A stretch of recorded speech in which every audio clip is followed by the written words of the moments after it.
Like the gas prices were insane and everything just wasn't computing on a Yeah, we were just, financial level. it just sort of felt like we didn't have enough momentum to start making more money than we were. And it wasn't about money per se, but at some point it has to be because we were doing like a month and a half tour and we'd come home and split up the money and get like $500 each.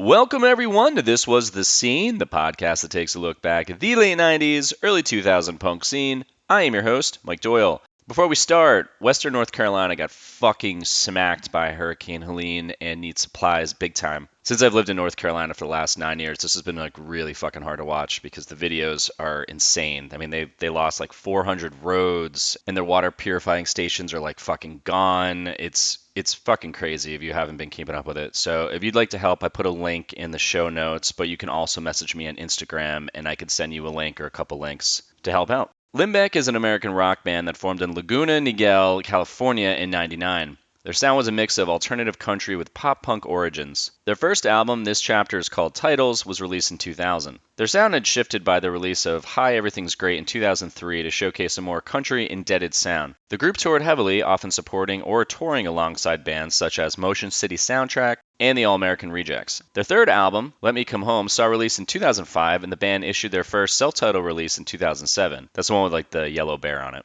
Though the band largely ceased touring and recording by 2010, they've continued to reunite for several shows and mini tours. Limbeck has come up a few times in interviews, especially the one with Jon Cheese, episode 61. So I thought I'd ask them to come on the show, and Robb and Patrick said yes, and this is what we chat about. Playing in a band together in high school, homegrown, getting on Doghouse Records, the lawsuit against Apple, Motion City Soundtrack, All-American Rejects, Jon Cheese, Jesse Ledoux, the break-in story, and a ton more. Lastly, if you ever need an explainer video or whiteboard animation, you can check out my website, drive80.com, drive80.com. That's the main thing I've been doing for making money for the last 14 years, so you just email me at mike@drive80.com if you want to get samples and pricing. That's all I got to say, so feel free to subscribe, leave a review, and share this with anyone who would love some punk rock nostalgia. With that said, let's get started. Back in the day, I used to do some freelance work for Doghouse, and they would do these landing pages for bands, and I remember I did one project that was like for you guys back then with the... Oh, no way. Yeah, it was with the album That with... rules. Yeah, it was like the self-titled album with the bear on it. So I was like, oh wow, I should probably bring that up. Who were you talking to at Doghouse? Uh, Was it like the Hemsafts or Dave Conway? I don't know. I think it was like a woman, or I don't think I ever talked to Dirk. Mm-hmm. How big was their staff? Sarah? Might have been Sarah. It was kind of like at that point it was like Dirk and Emily, and then Sarah was their niece, right, Rob? Yes. Yeah, I don't know. It was cool. It wasn't big, but it was kind of more of a family operation, I think, at that point. But that's cool. Oh, cool. Actually, we definitely get into that when I start talking about how you guys, got on Doghouse and everything. But actually, real quick, just for the sake of knowing which voice goes to which name, just say your name real quick and just be like, hey, this is Rob. Hey, this is Patrick. Hey, this is Rob over here. Hey, this is Patrick over here. Cool. All right. So I basically just structure this as how the band, leading up to the band starting and the years from that point until present day. But I always start off every interview with, how did you guys get involved in like the scene personally? I think getting into punk for Rob and I kind of started similar timing. We went to high school together. I don't know if we were in the same photo class, Rob, but we had the same photo teacher. And yes. then we Mrs. were Johnson. all Mrs. Johnson. And then we were also, I don't know. Then I also kind of don't remember, but we also started to get into going to shows and taking photos at shows, which led to making zines. And Rob had a really cool punk zine. I had a cool ska punk zine. Mine was called Hopscotch. Mine was called Sandbox. Abbreviated was Sandbox. It had an awful name.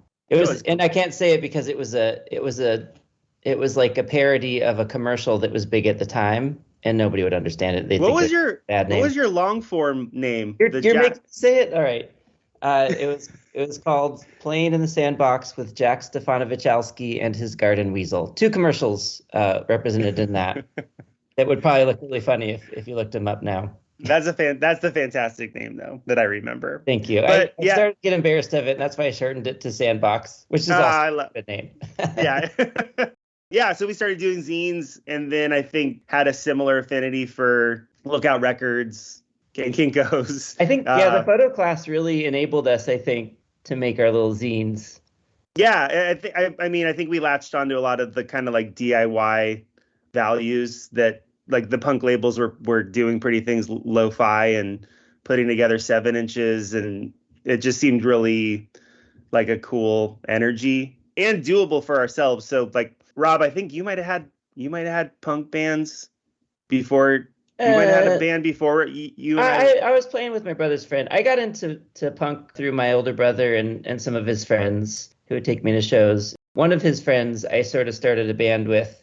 We didn't ever play. We just kind of practiced at his house a few times. Oh, wait, no, I was in the Machos with Johnny Trash from Homegrown, played drums.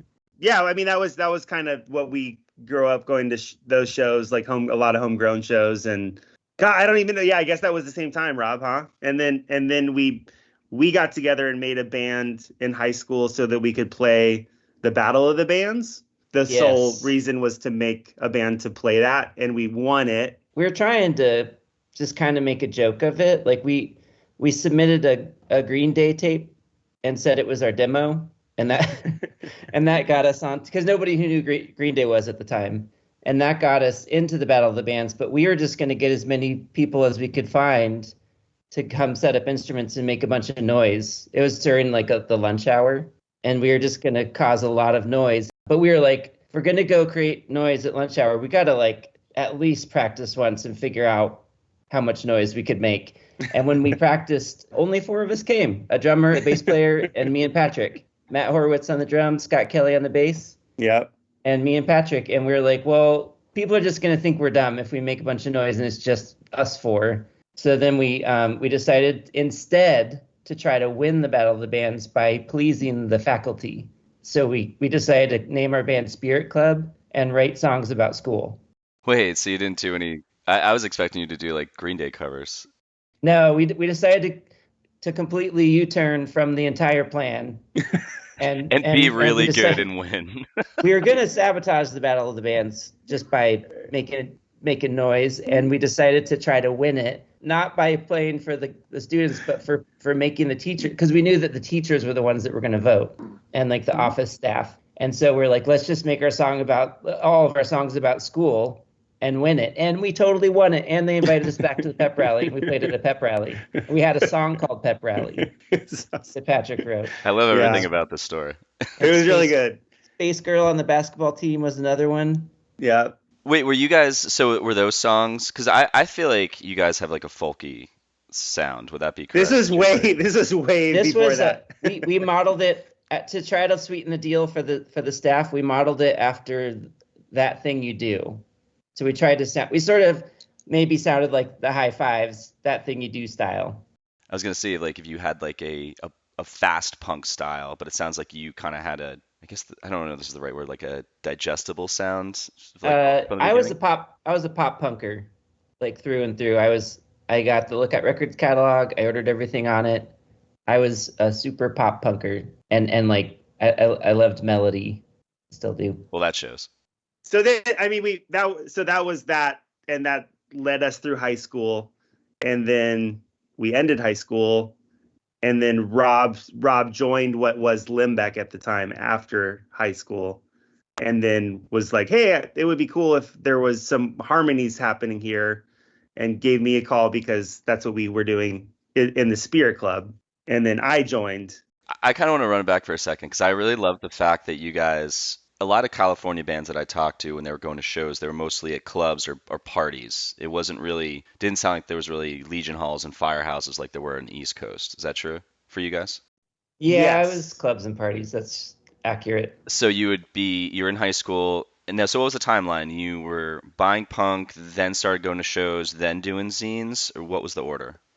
It was all at the same time. I feel like it really was. The zines were definitely in high school. And my band, The Machos, was definitely in high school. And Spirit Club was at the same time, shortly after The Machos. Yeah, this was all at the same time in high school.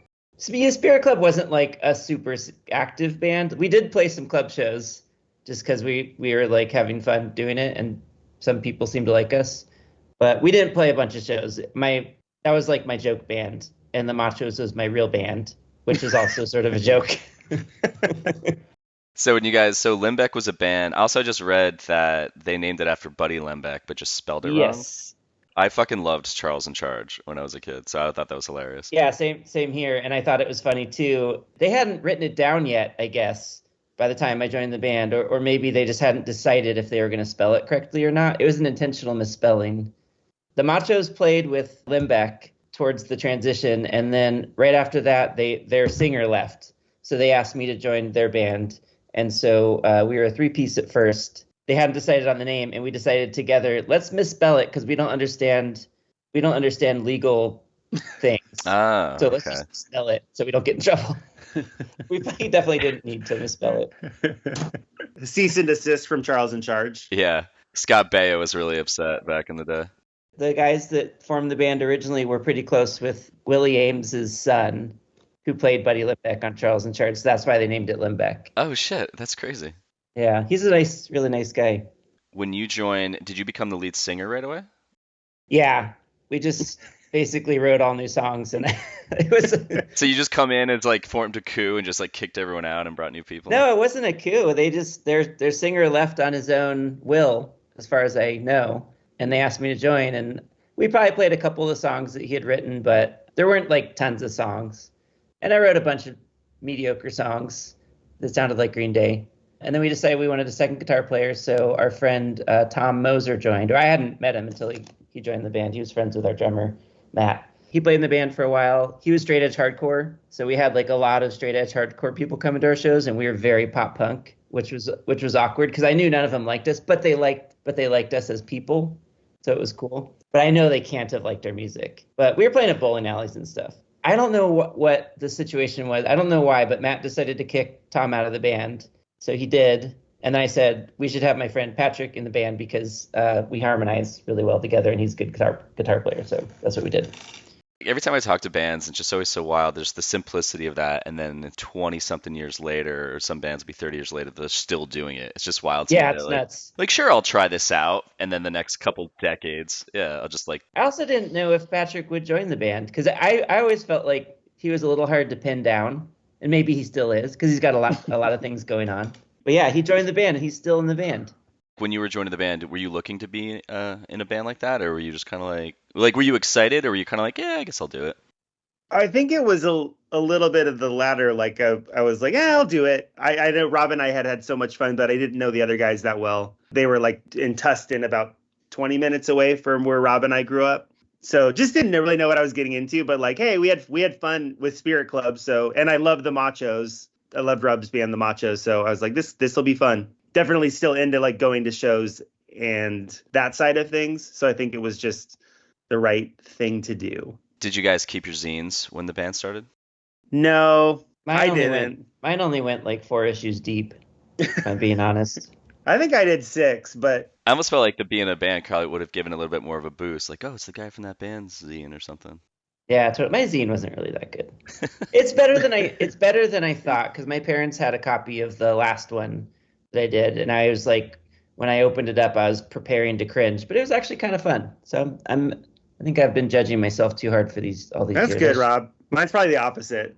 I thought yours was good. He's like, yeah, yours was shit. Yeah. I did get interviews at the time. Well, Rob, didn't we interview Blink? You and I interviewed Blink for yours on the phone. Yeah, we interviewed Mark Hoppus on my speakerphone. That was cool. What? Yeah, what year was that? It was right after they added the 182 to their name, and I was trying to look like I was old school, and to make the title of the interview, I had a Blink 182 sticker, and I cut off the 182 part.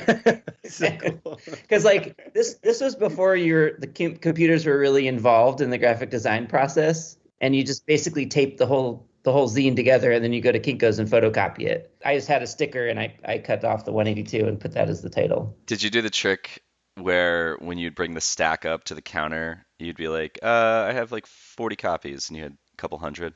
I don't know if this was you too, Rob. I assume it was, but I was dealing with not counterfeit, but like there was a ring of Kinko's cards. Yeah, I remember that. You gave me one. Yeah. A couple of those. There was like an underground ring of Kinko's employees. It was somebody who worked there. Somebody knew someone who worked. Yeah. But it was like through the mail though. Like I didn't like go to Kinko's and know somebody. Maybe it was through Maximum Rock and Roll, where like you would get an employee's contact and they would send you like a $200 card for $20 or something. You know what else they probably had you do? They probably had you put a thin layer of glue over the stamp so they could rub off the postage mark. Sure. That was also the punk thing to do. Totally. This is so funny. There's so many ways that we were ripping off businesses back then. It was that, and then there was the dialers. Did you guys ever hear about those? Oh yeah, we didn't use those, yeah, but we were aware of those. There was also when Kinko's had the big key things that you'd have to insert in the machine, you could like slam them and reset the numbers so the numbers were small. That was another zine trick. Now you have to erase all that so Kinko's doesn't come after us. I'm just kidding. Actually, I heard an interview years ago with the guy who started it, and he ended up making like $1 billion or something after it, or after 20 years wow. he sold it. Yeah, so I think he did okay. So, okay, so the band starts and you guys start playing shows. So how soon was it before you put out? Because it looks like your first release is the split with Homegrown. Yes. Okay, because I'm like, I got Discogs open, so I'm cheating. That was two demos in. We did two demo tapes prior to that and played a bunch of local shows. Just like we played a number of bowling alleys. Where else did we play, Patrick? We played coffee shops and bowling alleys. Yeah, probably. Yeah, and some club shows. Were the bowling alleys kind of like Fireside, where they had a stage? And no, they were just bowling alleys. They would have bands play like up by the snack bar. R.I.P. Kona Lanes in Costa Mesa. Right across the street from Noise. My favorite record store growing up. I mean, when you put out that split, was that like, holy shit, this is crazy? Or because you said the drummer was in the high school band? The singer, one of the singers, John Tran. He was the drummer for my band, The Machos. Homegrown was like really welcoming to us as kids.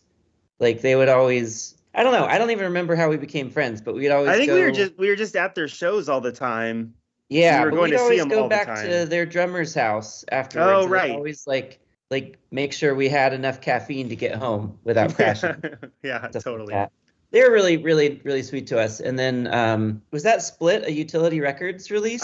I want to say, yeah. Does it say that? Okay, yeah. so then Adam, the more singer, I always thought they were sort of like equal singers, but I saw them they did a couple of reunion shows, and they were great. And Adam sings like all the songs. John just sings a handful. I didn't realize that. Really? I thought John did like the majority of the songs. I always thought he was the singer, but that's not true. Adam's like more songs. But anyway, they aged well. They were really nice to us. And Adam started a record label called Utility Records with his friend who had some cash on hand, and so they did the split with us, which was very nice. I didn't really love our songs on that split, but it was really cool that we did it. And then they brought us on tour. Brought us on a national tour, our first national tour. Wow. Where'd you guys go? How far out did you go? It was like a half of the country tour, wasn't it, right, Pat? Yeah, like west half of like west of Kansas. We went to Arizona, New Mexico, Texas, and then Nebraska. I remember playing Nebraska. That was where we played. We played the 40 Watt Club in Athens, Georgia. Oh gosh, I guess we got east. Yeah. Okay. That was a big one. That was a bigger one than I thought. So like when you're on the tour the first time, was there any moment where you're like, I don't know if we can do this, or any members saying that, or you're like, we have to keep doing this? It was easy. It was always easy for us. That's awesome. I don't know, like I'm feeling kind of this vibe that like you guys just get along really well as a band. Yeah, we argued it over like where to eat. Basically. Yeah, we had a lot of fun. We enjoyed. That's been a thing for us as a band, even to this day. Is I think we appreciated what touring was like, all the good stuff about it. You know, like being out exploring, hanging out with people, playing music, and I think it didn't really have a downside other than arguing about where to eat lunch. It's amazing. It's like a fucking myth to me. It's still our problem to this day. But I think our other guys are more receptive to eating good spots at this point in their lives. Yeah, we used to have a hard time, like when one of our band members would want to go to Panera Bread, and we'd be like, "No, we're on tour. We're not going to Panera Bread." So like 2003, you guys get on Doghouse. Like how, I don't know, like how was that? Was that because I mean Doghouse was pretty well established at that point. Yeah, We were stoked. I mean, we were kind of making a transition, and like sonically, we definitely come out of the gates, big pop punk inspiration, and then started to like the emo-y kind of stuff was making the rounds, and I feel like Hot Water Music and Get Up Kids being on Doghouse was a big deal for us, but we recorded some demos that we were really excited about. We're skipping the other record that we don't talk about. Oh wait, talk about it. There's part of Utility. Then we put out a full length with Utility that was called. This chapter's called Titles. I don't know if that's on the Discog. Oh, that's okay. I did see that. I was down in that singles thing. We would talk about it if it was actually out there. I think it was just convenient that the record label didn't do anything else after that, and they stopped being a record label, and the record just disappeared before streaming service was even a thing. So it's just not out there, and it was just convenient not to talk about it because it was definitely like a lot different than how we ended up. Yeah, And I mean, it's not like I'm embarrassed of it. No, it's not a bad record. I think it had this weird pressing error too that was a big sour spot for us. Like there was a skipping problem, and we were just like, "Oh my god, this is just such." It just started to turn. It was into a disaster. We mess. Worked so hard on this record, and the first pressing it must have just been sent to the CD too loud, and it just sizzled the whole time and people were buying these in the store and being really upset that their CD was messed up, and it was kind of a fiasco. But we made that record with Ed Rose out in Eudora, Kansas, kind of like getting as that stuff that was coming out of Black Lodge, or I guess it was called Red House Studios at the time, but we were really into the stuff that Ed Rose was producing and made that record there, and then had that whole mess happen, and we're kind of excited to move on from it. I think that's where we had started to demo some new stuff that would become Hi Everything's Great. We went back to Red House and did 4 songs with Ed Rose. As demos. Yeah. We did the whole, we burned CDs and we silk screened covers for them. And then we did a mail out to labels that we liked, which is unheard of these days. But it was really exciting at the time. I remember being in Robb's basement, silk screening the covers of these. We'd send the packages, like little care packages out to the labels. Received a handful of no's, and we got some nice words from Doghouse, and then they came out to see us in LA. What were some of the labels that said no? Do you remember? I think we did Sub Pop. That was kind of like a Hail Mary. Rob, what was that record label? Is it called Lobster Records? Yeah. Yeah, they did like Mock Orange and stuff. Yeah, that was Lobster. I'm pretty sure we sent one to Victory. Oh, probably. Bullet dodged. Yeah, I know. The Lobster Records one was nice. They're like, you guys are great. We love the music. It's just not our thing. And it was like, okay, that's okay. But yeah, Doghouse came out. Emily and Dirk came out to LA, and we went out to dinner, and not like a schmoozy dinner, but just like got pizza or something. They saw us at the Troubadour. No, we went to Astroburger. Oh, did we go to Astroburger? Yeah, they came and saw us at the Troubadour, and then we took them to Astroburger. Gosh, that's probably why I still like it so much. So like at this point, 4 Minute Miles out on Doghouse, right? I would think it would have to be. Because I'm just trying to think of like what bands were on the label where you're just like, holy shit, like we're gonna be. I mean, it was definitely Hot Water Music and Get Up Kids were like the big thing, and then we chose Ed Rose as the producer because we liked the Lawrence scene. So when you meet them, how did they strike a deal? Was there like legal papers, which is like a handshake, and then they're like one record and you guys can decide if you want to do more, or are they more like you got to do like 3 records and. It was a 3-record contract. Gosh, I don't feel like I feel like it was like a handshake that day. They sent us paperwork for sure. Yeah. How did you guys, when you did the recording with Ed Rose, was that on their dime or was that, wait, you said you recorded with him before Doghouse or for the Doghouse release? We recorded with him 4 songs before, and we had a few dimes because during that Utility Records phase, we randomly lucked ourselves into an Apple commercial. What? We were on one of the songs from that. Just the song was about how I wanted it was right before Y2K, and everyone was thinking, like, because of the date, the 2-digit date thing, that computer programs are just going to stop working. And the song was about how I was hoping it would break my girlfriend's roommate's computer because she was always on AOL and like the phone line was busy because the modems went over the phone line. But the chorus was "She's Online," so it was perfect for the Apple commercial. And I was embarrassed because it sounded like I wrote a song about messaging with someone who was online, which embarrassed me. But we got a commercial out of it and made some money, and we bought a tour van, and we had a little bit of money to go get a recording done at Red House. So that was totally just accidental. You just wrote this song, and they's like, "Hey, we heard this. We want to give you some money to use it." Completely accidental. It was like our friend David, who was playing keys with us at the time, his sister's friend worked for an ad agency, and they had a band for this commercial, and it fell through. And they were trying to push the first iMovie on those iMacs that were like the big neon CRT monitor shaped iMacs. And the band just fell through, and she's like, "My brother's playing in a band." And so they just we just went to his garage and did a little band practice, and they filmed us on a handheld, because they were trying to show that a DIY person could make their own video in iMovie. Is that still available, like on YouTube? It's up there somewhere. Yeah. Oh, I gotta find that. That'd be so funny to post when this comes out. So you get that, you get a check from Apple, and you buy a fucking van and have some money left over to do a little recording. Yeah. Yes. Did you drive that van out to Ed Rose's studio? Or Yes. Yes. I was just gonna say it was a mess though, because I wasn't gonna talk about it. I'm gonna go into it because it's interesting. Definitely. Because it wasn't like it sounds like it was the coolest thing. We filmed the commercial. We were out on the road, and they decided that they were going to run print ads of it.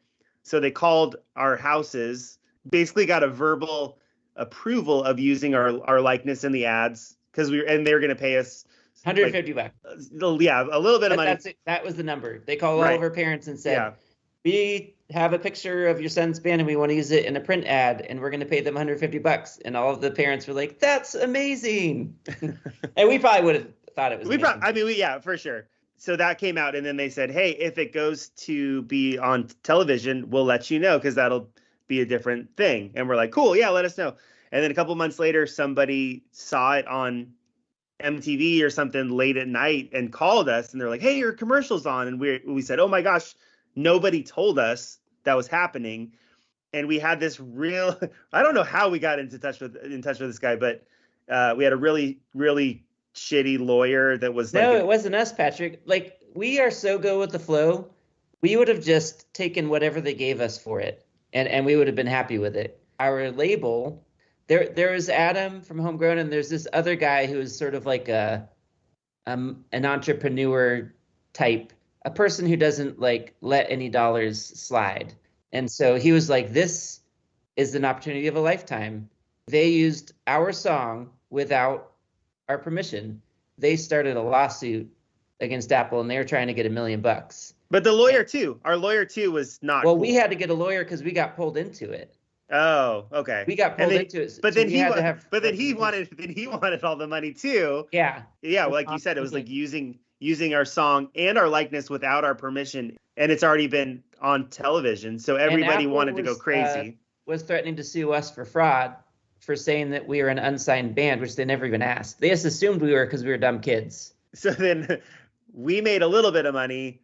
The label and our attorney made a lot of bit of money, and then they dropped the whole ad campaign because it was such a headache.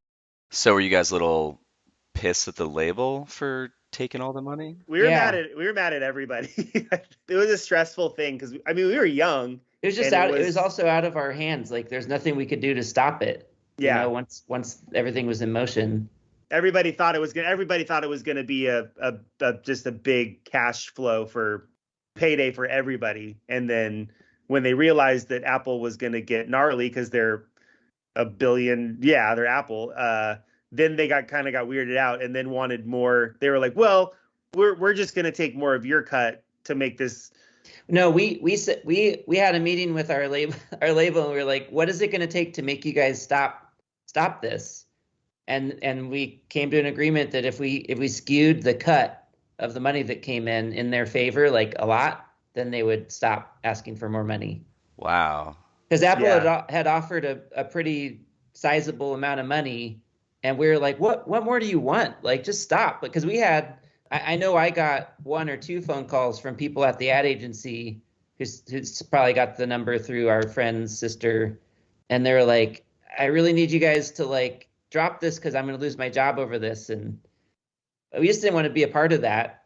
And we were so the best thing we could do to figure out how to make it stop was just give up some of our cut of the money to appease the people that were driving it.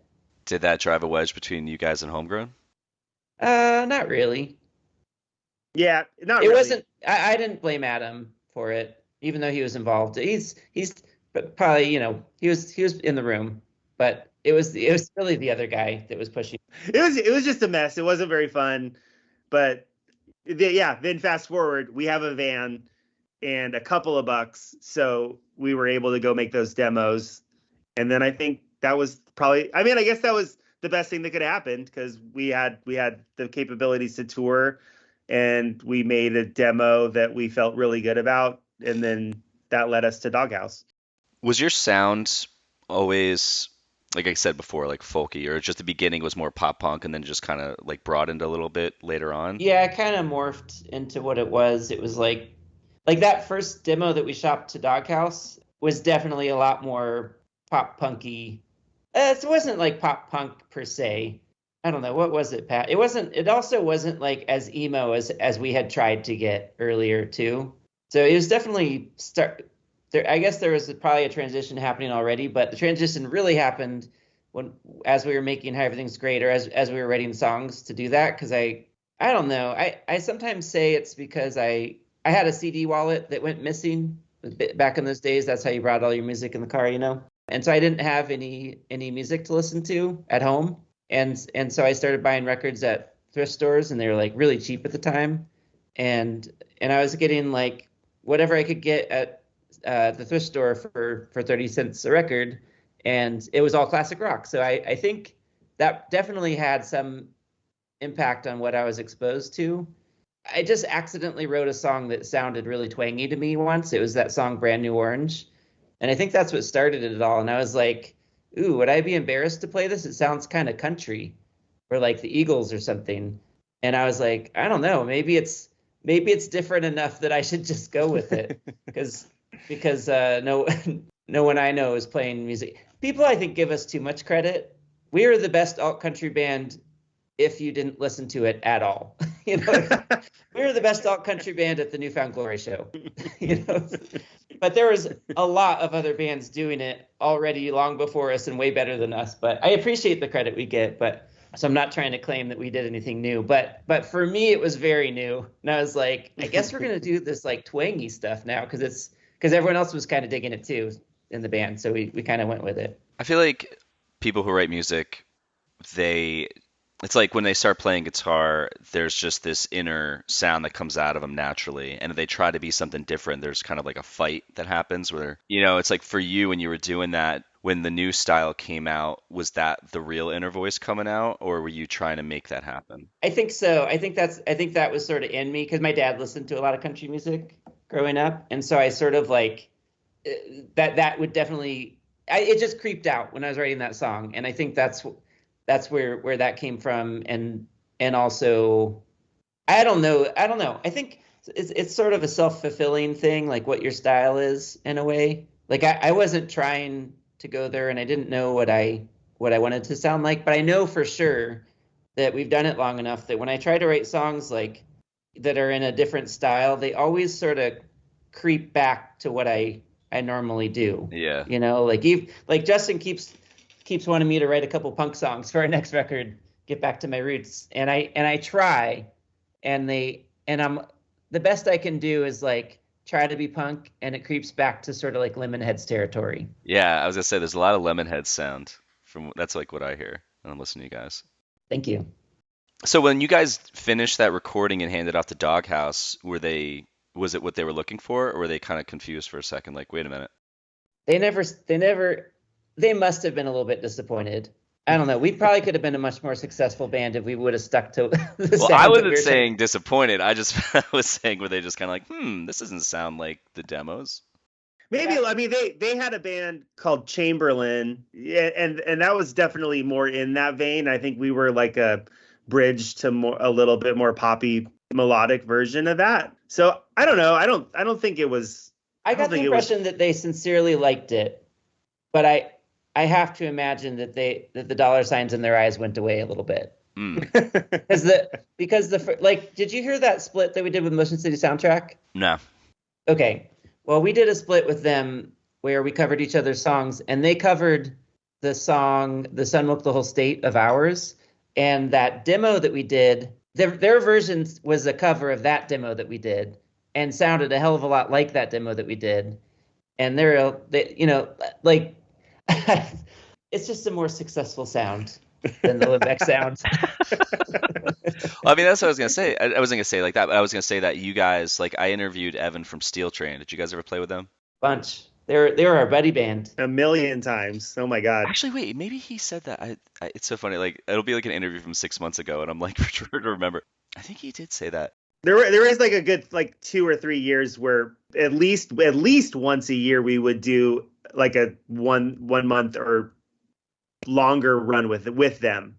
I love Evan. He's such a sweetheart. Yeah, he is like the nicest, most positive fucking guy. I was like, Jesus Christ, dude. I'm like, your energy's amazing.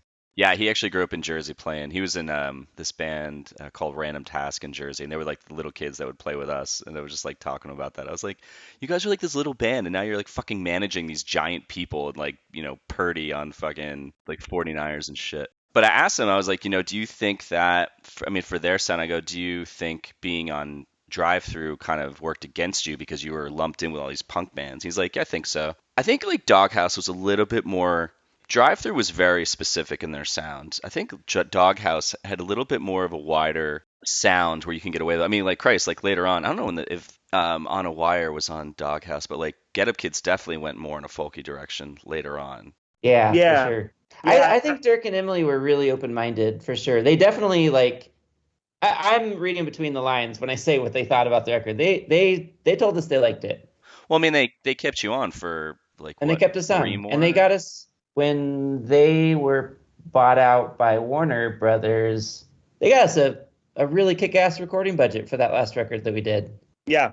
I think the difference, like, Drive-Thru had a bigger stable of bands that was definitely like teaming together, and they would do bigger tours. I don't think Doghouse necessarily had that. Well, I take that back. When we put out our first record, they had All American Rejects at the same time that were blowing up, and that they immediately threw us on a tour with them, like a full US tour. And then we also went to England with them and Motion City Soundtrack right when our record was supposed to come out. Like, we didn't have our record out yet, but we did these pretty monstrous tours with those bands. That was like a really good kickstart.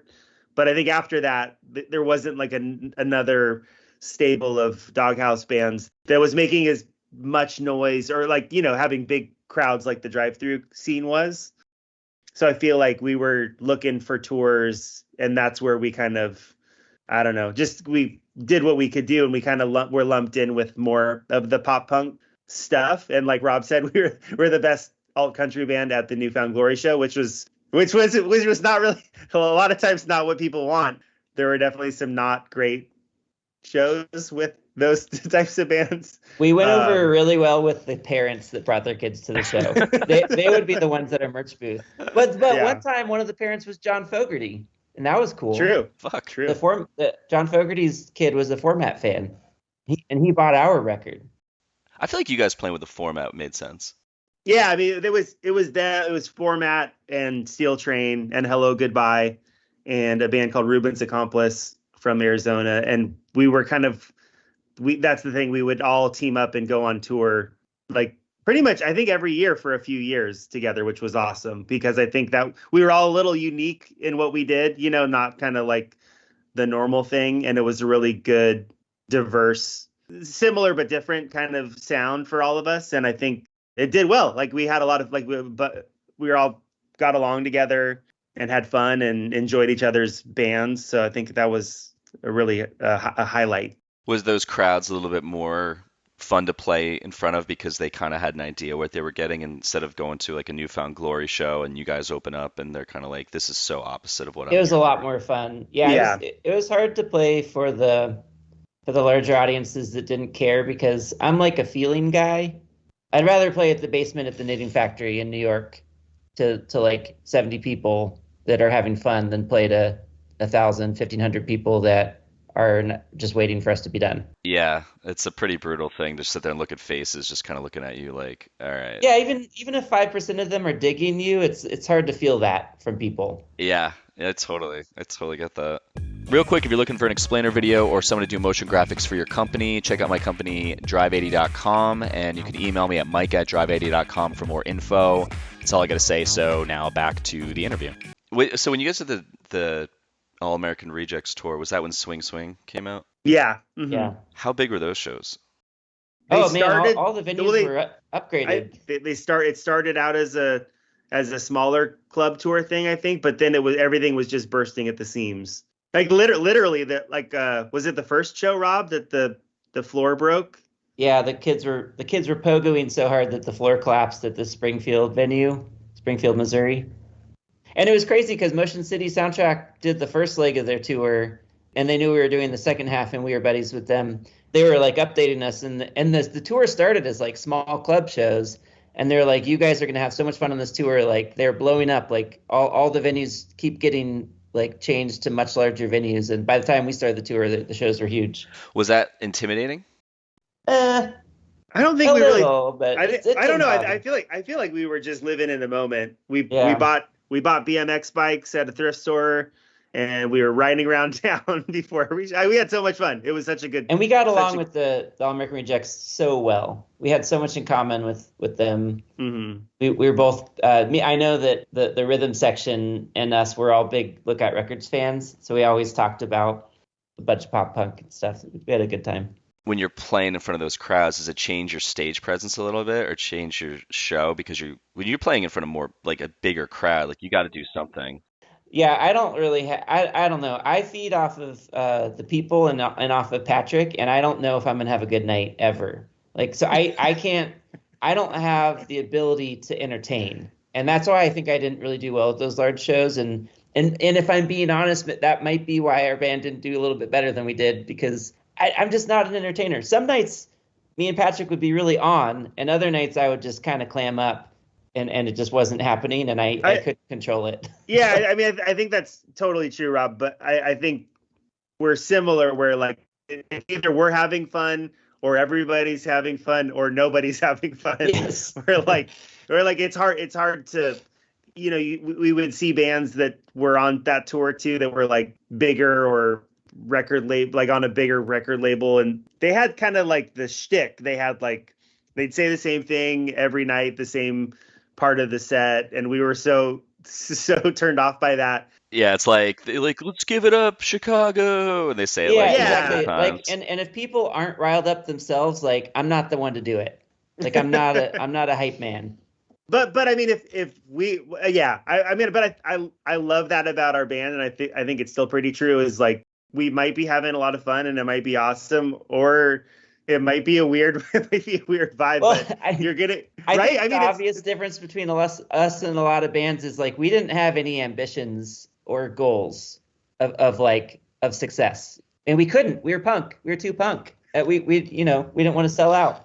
Yeah, that wasn't really on our minds. I'm joking, but no, but seriously, we are not the type of band who wanted to be famous. It's not like we wouldn't have liked being famous. We didn't assume we would be famous. We didn't think anyone noticed anything when we pulled into town, and we just were living in the moment and having fun, and probably didn't make some of the best business decisions as a band because of it. But we're still friendly with each other. What were you looking for? So you were just looking to have a good time. That was it. It was just kind of like looking for right now. That's it. That's awesome. I mean, did that just not work for you guys anymore? I'm kind of jumping ahead here, but well, yeah. I mean, I think it was just the climate of the music industry that kind of shut us down, where it was like streaming services, Napster, etc. And then it was like the gas prices were insane, and everything just wasn't computing on a financial level. It just sort of felt like we didn't have enough momentum to start making more money than we were. And it wasn't about money per se, but at some point it has to be, because we were doing like a month and a half tour and we'd come home and split up the money and get like $500 each. We brought in a shit ton of money to me. Jon Cheese would keep track of all this stuff on a spreadsheet. I don't know why. We didn't ask him to, but he did. And he'd always tell us, like, you guys made 20 grand on this tour. We're like, awesome. We only get to keep 500 each. Yeah, expenses were gnarly. And then people weren't buying records as much, like that whole thing. And it felt like a uphill battle to do it full time, though. Like, I mean, it wasn't like we were like, we're done. It was like, I don't think we can sustain doing this full time as what we do, which was the case at the time. There were tours that we made a little bit more money than that, but there's also gaps of time in between tours. So it's like, I didn't want to be mooching off my girlfriend for rent anymore. So that was and we all sort of came to this conclusion at the same time. I don't think any one of us was the one that called it quits, and we never broke up. We just stopped playing as frequently. To rewind back to when so it's 2005, Let Me Come Home comes out, and I bring this up a lot. That's where the music, the whole punk scene really starts. That's where it's really changing. You got the Taking Back Sundays and the Brand News and all this different sound. So were you guys kind of like looking at what's going on around you and thinking that's helping you, or you're like, this is kind of like not working for us?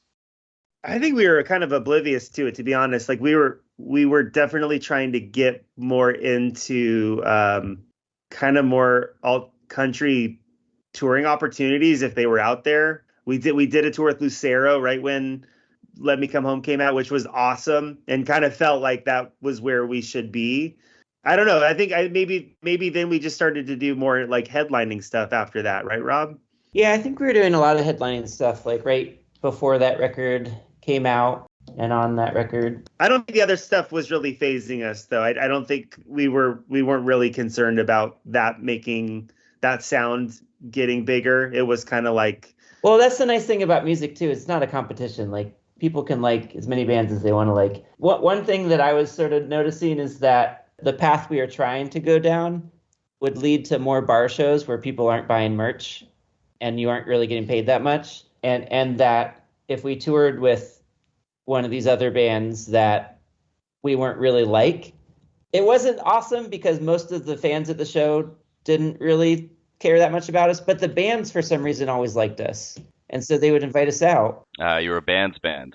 Yeah, and so that felt good, and we did, even though we weren't like raking it in like the bands that had the sound, that matched the headliner of those tours, we still would sell some merch, and so we were like, that was sort of the scene that we were involved in more, and we had more connections in, and so that was the way that we could go on pretty decent tours and keep doing it, I guess. This is such a random question, but you mentioned him. When did you guys start touring with Jon Cheese? Gosh, I mean, it was pretty early, I think. Like he's been like your guy he was your guy for a long time. I guarantee you Jon Cheese knows. Oh, he definitely knows. Yeah, by 2004, I think.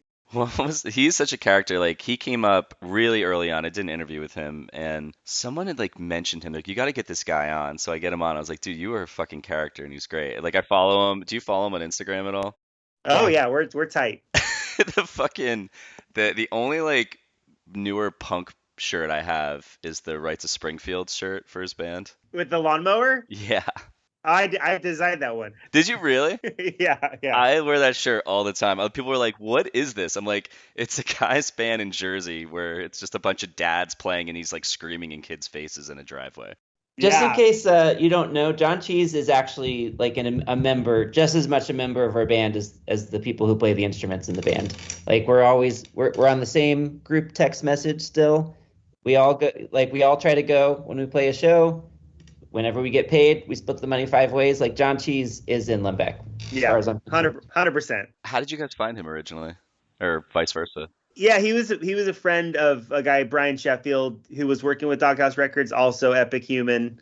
I think Cheese was looking for other touring opportunities, and we were kind of in that awkward phase of doing that kind of like All American Rejects tour on our own with friends helping out. And I think Sheffield kind of connected the dots that he might be a legit guy to really, just handle the back end shit, like handle contracts and merch percentages and all that stuff. And he was really good at doing that. Advancing And shows. yeah, so we were like, yeah, totally. When you guys put out the self-title with like the bear on the cover, first of all, who designed that? I love that artwork. It's Jesse Ledoux. He did the Shins Shoots Too Narrow record. Oh, okay. Well, he was art director at Sub Pop for a while, so he did a lot of he's been doing actually a lot of the Pedro the Line stuff recently, but he also did some of the older Pedro the Line stuff too. It totally makes sense. I can totally see that. Yeah. Like when you guys saw that, what was your reaction to the artwork when you saw it for the first time? Oh man, Loved floored. So floored. Because we kind of threw together some. I don't know why I don't remember why we're. Oh, was it us wanting to change our band name to the Bears, Rob? Was that it? Yeah, probably. We were kind of in this weird phase where we were like, maybe our band name's holding us back. And we were like, let's call our band the Bears. And then I think that led into that direction that we gave Jesse that was like, hey, we just want to have this bear as kind of the centerpiece of the record. And then we gave him some other like lyrical cues, which he brought to life in an amazing way. Yeah, I'm kind of like floored. Like I just love what he does with his illustrations and color and stuff. And it was really nailed it. For some reason, I feel like that style visually really matched your sound. Like there's some bands out there where they have their branding and it's cohesive where that works. Where I'm looking at your older artwork and it just doesn't pop as much as that artwork. And then I'm like looking at your website right now from, it was like 2022. You had something that was like a little bit more playful as your artwork. Was that always like, I don't know, for merch and things like that? Would you guys have, before that, you have like a playful style for design, or was it from that point on did that become? I think initially it was really around photography, which was a huge thing of what Rob was doing. And our the first cover is like a tour shot from our friend puking in Arizona. That's the cover of How Everything's Great. It's kind of like a double meaning of it, where the sarcastic side of it, like he's puking on the side of the road in one of our drives between. Was that in Arizona, Rob? It was in California because remember Matt took a wrong turn and we were driving and he's like, look, the Colorado River. And he's like, wait, why are we crossing the Colorado River? Because we were trying to drive from Phoenix to Vegas. Yeah. So we ended up like in Needles, California. So that shot's just north of Needles. You can't tell that it looks like just two shadows. I'm the one that's standing up and there's one shadow that's kind of bent over. And I completely forgot that we had pulled over because he was puking, but I was going through photos a year or two ago, and I found those photos. So I saw some of the other ones I had taken, and one is of him puking. And so I was like, oh, I totally forgot. And it's sort of like a coincidence that the album's called How Everything's Great, but he's like sitting there, like one of his shadows is puking. Yeah. We didn't mean to be so funny. Wait, why was he puking? Was he like hungover or was he sick? He was hungover, and there's some like, I heard them called recently by this gruff biker, whoop-de-doos. There's some whoop-de-doos in the road. What is that? Just like where the road goes up and down. You see them in the desert. So yeah, I guess they're called whoop-de-doos. Were you guys like partiers outside of playing shows, or would you guys keep it No. chill? None of us drank at the time. Oh, really? Except for our friend Will, who came on tour with us a bunch. He was our original road manager. How well did the self-titled album do? That's a good question. I don't know. It went well enough that we repressed it on vinyl and we're out of those. So that's cool. I don't know. I feel like we were just trying to play as many shows, and record sales weren't really as big of a. I don't think anywhere record sales were really that big of a concern of ours, other than like having them on hand and selling them at shows. We were happy with it. We were really happy with it. Like every element of it, like Rob said, we had a decent amount of time in the studio and got to do some fun stuff. And then I got a think really cool artist to do it. It was like a really cool package, so we were happy with it. I don't know. I think we must have lost some momentum with Let Me Come Home. We wanted to do that to tape. We did. There are some great songs on that one that turned out so well. Ed Ackerson was such a good engineer and had so many great ideas. But a lot of the songs didn't turn out as well as I wish they would have. Not his fault. But anyway, my point is, I think we did pretty good with the self-titled one, but maybe people weren't back on the wagon yet. That's my gut feeling. Like people really wanted another Hey Everything's Great, and we gave them something else. And I think I'm hoping that after some time has passed, and especially people that are just learning about our band like after the fact, they might not consider, one of the records the old one that they liked versus the new one that it's just okay. Maybe they put them all on the same scale. I think over time too, when you're hearing if something's new and it's just from one artist, you're not ready for it. But when you hear other artists do it, it kind of makes the sound work for you a little bit better. So later on in life, you're like, oh wow, like they revisit a record and they're like, holy shit, like how did I miss this?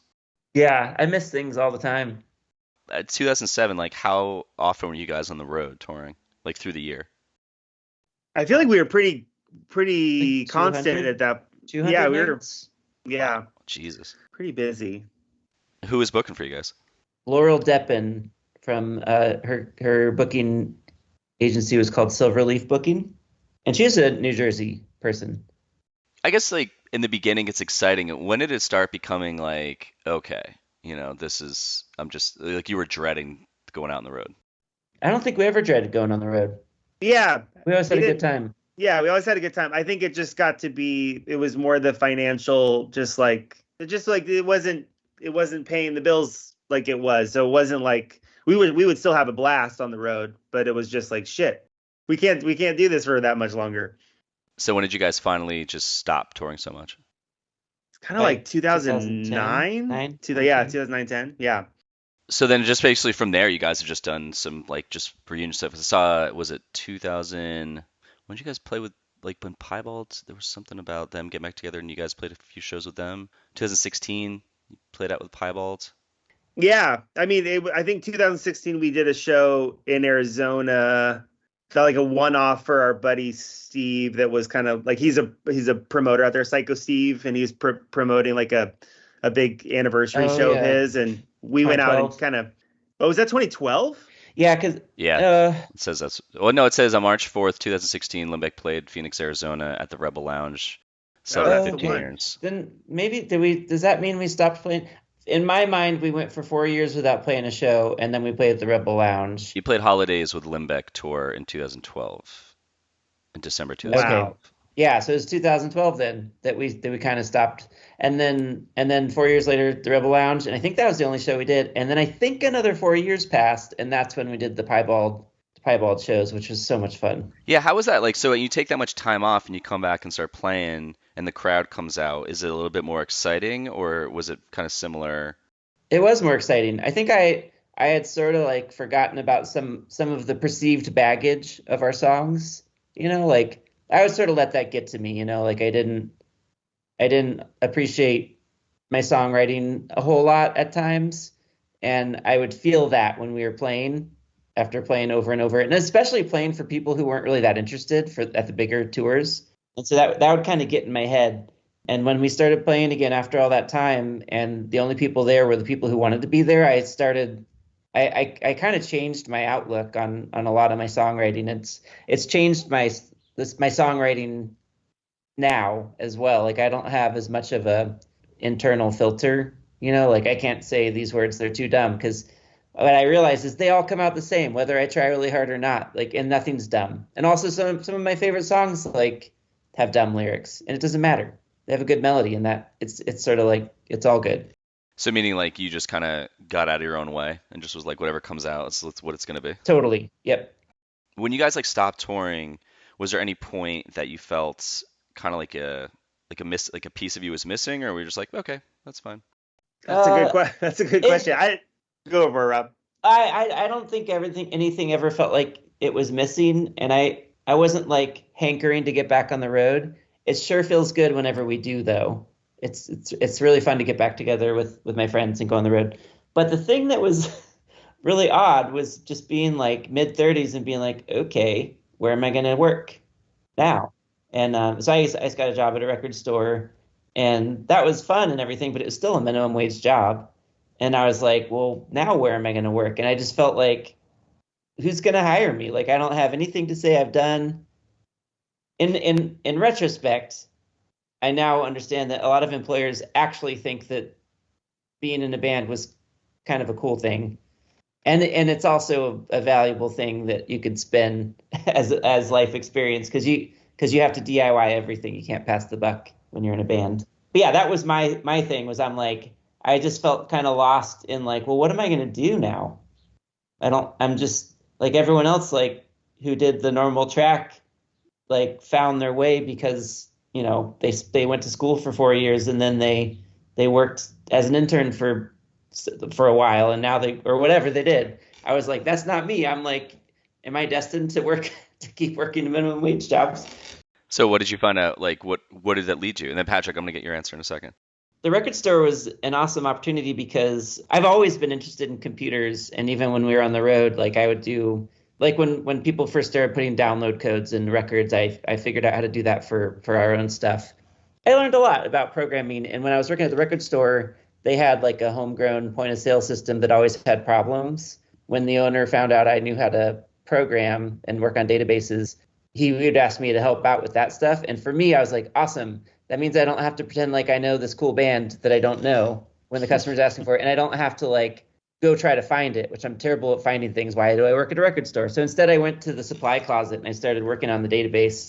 That turned into, for a while I started doing freelance web design after that. And I'm not good at knowing what anything's worth to other people. So I'm not a good freelancer, but eventually this record store experience with the things I did on that system and the database was stuff I could talk about in a job interview for the job I have now. And I was like really surprised that it didn't matter that I hadn't gone to school and I didn't have any legit experience on my resume, but I was able to explain how I did the weekly update to our point of sale system from a product database. I don't know. I'm saying too much uncool, not band stuff. But no, I mean, I think the reason I'm asking this too is because I think a lot of people, bands in general, very specific, when they're done, they're kind of like, what do I do? And it's very hard. I mean, I've been freelancing for 20 years and I'm at the point now where I'm kind of like, what the fuck would I do next? You know, there's always these points. So I think it's just good for people to hear someone getting out of it. And that's why I'm saying this is what I think about, what I'm thinking about now and what I think about all the time is like, it sounds like such an irresponsible thing to skip college and start a band, but man, you learn so much. And I feel like Patrick is where he is because of all the graphic design stuff he did. Because when you're in a band, you have goals, and that's a reason to do stuff, creative stuff that turns into skills. And you also can't ask for help because most of us don't have money to pay people to do these things. So you're like, I guess I'm going to learn how to screen print. I guess I'm going to learn how to make a website. I guess I'm going to learn how to make this download code thing work. I guess I'm going to make our shirts. I guess I'm going to figure out what a halftone is. You know, all this stuff that I guess I'm going to figure out like how to set up our doing business as Limbeck, which Patrick did. Thank you. Like all that stuff that like normal kids don't have to think about. And even when you're in school, you might be learning about these things, but you're not doing it necessarily. So I felt like I think it's not a bad idea for anybody to start a band. It's really educational. A lot of people turn it into a career that may or may not be related to music. Yeah, I think it's a good point that we kind of kept that DIY ethos from the beginning. Like you said, we didn't have the money to spend on stuff or like connections with whatever to get stuff done. So we did it ourselves. And I think it was definitely a learning process. And like, yeah, I got into graphic design through band stuff, which led me to what I do now. Yeah, actually, I'm on your Instagram right now. You're doing stuff with Volcom? Yeah. That's fucking cool. Yeah, it's totally cool. I got a internship out of after we stopped touring consistently. I took some more classes on digital, like graphic design, and then got an internship over there that led to a job. So you do all the artwork for Green Cheek beer, or do a lot of it? I do, yeah. Yeah. Yes. So I just went to their account. I have like a bunch of buddies who follow that company. Oh, cool. Yeah, they're all like bottle shops here in Raleigh, like Tasty and Vault. That's crazy. Back to what I said before, like when the band broke up, like what did you feel? Or no, it broke up. Like when you guys stopped touring, like how did you feel? Yeah, I mean, it was kind of, well, I think I had like I have 3 kids now. I had the first of my kids, and it was kind of in, like Rob said, like, oh shit, like, what do I do with this? So, I know that was like a panic, but it was just like, I think I got to figure out a path that I didn't really, I don't know. I guess that was the next thing in my life, was like to figure out how my path is going to go. So I think, I feel fortunate that it kind of led itself there. Like it wasn't, I took the classes, then I had lunch with a friend, and she said, "Oh, you should intern here. We have a record label, and you'd fit right in because you've been doing artwork for your band and layouts and stuff." And so that's what I started doing. I interned with Volcom Entertainment, like the label side of Volcom, and I was doing 7-inch layouts and LP layouts and stuff like that. Yeah, I'm lucky. It was a really natural path there. That's so cool. Yeah, like how I mentioned before, how I did like the landing pages for you guys for Doghouse. Like I used to be in a band, and when we broke up, like we had toured for a while, when we broke up, and I was like, I don't know what the fuck to do with myself, and I just happened to find graphic design. So like when I did that, when I was doing that for you guys, I was kind of right in the very beginning of the design, and I was just always so excited. So like you guys just talking about this stuff just reminds me. It's like, yeah, man, I don't know. It was exciting. Just it felt the same way. Like holy shit! Like I actually have a new path. Like it's kind of connected to the music, because the things you get out of being a band, it's you learn team communication and logistics, and just there's so much shit on. Yeah, life skills. Oh, not to mention like lifelong friends. It becomes your identity. There was one thing for Reps Up. So there's a legacy section in Wikipedia, and it says Chris Carrabba of Dashboard Professional has suggested your legacy, Limbeck's legacy, can be heard clearly in bands like Gaslight Anthem, Menzingers, Front Bottoms, and bands like that. Have any bands like that ever come up to you guys and said like, "Hey, you guys inspired me for the sound that I have"? There was somebody showed me the guy from that band 1975 said something like that about Limbeck. I don't know if I've heard it other than that, but I did just listen to a podcast that Forrest from Hello Goodbye did. Well, I guess he said it on a couple fronts. He had some really kind words about us, and we did a lot of tours with him, so it wasn't like somebody out of the blue. But he was kind of saying how us just being like 3 guitars and a drummer and amps kind of opened his eyes to like how simple things could be, because he was kind of doing a bunch of computer shit at the time, for Hello Goodbye. And then he made this awesome record, Would It Kill You, that was a more stripped down record. So I feel like that was sweet of him to say that we were maybe loosely a way that he got to that point. But he also said something about how, which I think this is even cooler. He was saying that we kind of taught them to tour, which was like we would tour a lot together, but we were always the band that would wake up a little bit early, go swimming in a lake, go to some crazy food spot or that was from where we were supposed to be, go to that truck stop that had world's largest prairie dog. Like we just kind of took advantage of the moment. Billy the Kid's grave. Go to the Kid's grave. We did all the tourist stuff and made the most of every minute being on the road, and he was like appreciative of that, and I felt like that was a huge compliment, because I feel like I feel like we still have it kind of figured out. Like we have so much fun whenever we do shows, even now. Like we really take advantage of where we're at and what's out there. So I don't know, not as much musically, but I like that compliment. That is cool. I mean, that is something where if you're on the road, like you are just getting to the next spot. So that's cool that you guys would stop and, quote unquote, smell the flowers and like see what was around you and really just take that in. Yeah, every day. That was kind of our thing. Is our thing. All right, man. Before I wrap up the last 2 questions, is there a story you've never told in an interview before that you'd like to tell now? Rob and I were talking about this morning. This is another funny one that might get us in trouble, but just let me know if you don't want me to put this. No, it's funny. It's we've been talking about this other Waffle House story that I think is out there more. So this one's one that we haven't told, but we were touring through Texas, and it was really early on our tour, and we must not have had very This was much. before the Utility Records record came out. Okay, so we didn't really have a lot of merch, or we didn't have like a record to sell or anything, and we had somebody back home made us a box, like a The label was in a sampler tapes. oh, sampler tapes. That's what it was. The two Right. song Okay. tapes. So we really wanted to get that sampler tape, and they had sent it to a post office at our friend's school in Texas, and we would roll up to pick up the tapes, and the post office was closed.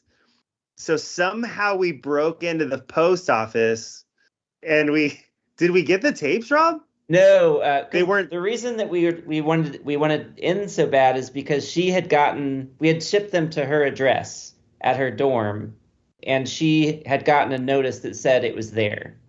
So we were like, they have to be in there, and the post office is closed because it was a holiday. It was some I don't remember what holiday it was, but it didn't seem like a big enough holiday where the post office should be closed, and we were like so surprised. And then after that was the weekend, I think. Or we were leaving the next day and we wouldn't be able to get back there. And so at first we were sort of like walking away and like kicking rocks and stuff and being like, well, that sucks. And then as we were walking away, we saw a mail truck drive up to the post office, and we ran back to talk to the mail guy. And we told him how bad we needed to get our tapes. And he's like, sorry, man, I can't let you in there. It's closed for the holiday. And then as he left, he said, the only thing I can tell you is this isn't a federal post office, so it wouldn't be a federal crime if you figured out how to get in there. And then he drove away. I was going to say, it was like when you're telling the story, I was like, I don't know what the statute of limitations is in a federal fucking office like that. Wait, how the hell would a post office not be a federal building? It was like inside a... Because it was like a school postal stop. Oh, okay. That's what it was. How'd you guys get in? There was like a lunch counter type of window that we were able to sort of jiggle open enough for, was it Parker Case? Yeah. That went under. We were on tour with this band called Astoria, and he was able to squeeze under it and unlock the door for us. That's amazing. Did you guys like get the fuck out of there real fast, or did you kind of just? Yes. Yeah. We got out of there. We got chased down by campus police. But wow. the good news, bad news thing was, bad news is that our demo tapes were not inside. It was just a little bag of 1-inch buttons. Oh. And so but the good news was those were small enough to hide when the campus police chased us down. And we were able to play dumb because our friend Christine, who we were there with, she hid the pins under her shirt, and they didn't suspect a thing. So the label sent you pens and buttons? Yeah. That's ridiculous. I think it was just I don't think the label said those. Maybe we ordered them from somewhere and had. We had them ordered from somebody else. We didn't know who the package was from. We just assumed it was our boxes of. Right. We got the demo tapes though. We found them at like a FedEx center or something. We got them, and that's why our band is so successful today. Oh, I love that story. Cool, guys. All right, so last two questions for us. Last question. What would you like to plug? It could be about you. It could be about a friend or a cause. It could be about all of them. I'd like to plug that we're going to release some new music soon. We've been working on a record very slowly, and have just decided recently we're not going to finish this record. So instead, we're just going to take the demos we were working on and just put them out there, just a couple songs at a time. And I think that the first couple songs we're putting out are really fun because we all recorded ourselves. Like John Phillip recorded his drums in his living room, Justin recorded his bass, Patrick recorded his stuff, everyone sent it back to me. And it's very low key, but I think it's pretty cool, and I'm proud of us. Is that kind of a pain in the ass when you're recording Yes. without a producer? Okay. I was gonna say, I was like, I can't imagine. It's a pain in the ass to be like the hub of it because you keep getting takes from people that you're like, ooh, if I was in the room, I would have asked them to change something, but it'd be too big of a hassle for me to ask them, add the pickup notes there on that bass line, or change the volume of your guitar amp before you record it, things like that. Patrick's nice enough to redo stuff when I ask him to. Everyone would be, but I don't want to ask anyone else to. You can't ask someone who set up their drums on an afternoon to go back and punch in something that, so you end up having to do a lot of editing that you wouldn't have had to do otherwise. And it's just a lot of work. And it's hard to get the dynamics right, because if you go into a studio together, even if you're going to track everything separately, you at least all go through the song together a few times as you're getting the drums down, and you learn the dynamics that the song is going to have. It's harder to get that when everyone's just sending their own tracks and everyone just has a tendency to sort of steamroll over everything. I can totally get that. Patrick, what about you, man? I was gonna say the same thing, because it's been a long road to get to this point where we have these first two songs done, and we're pressing them on flexi discs and like kind of releasing it as a 7-inch before it goes to streaming, so it'll be available via the flexi disc to listen to.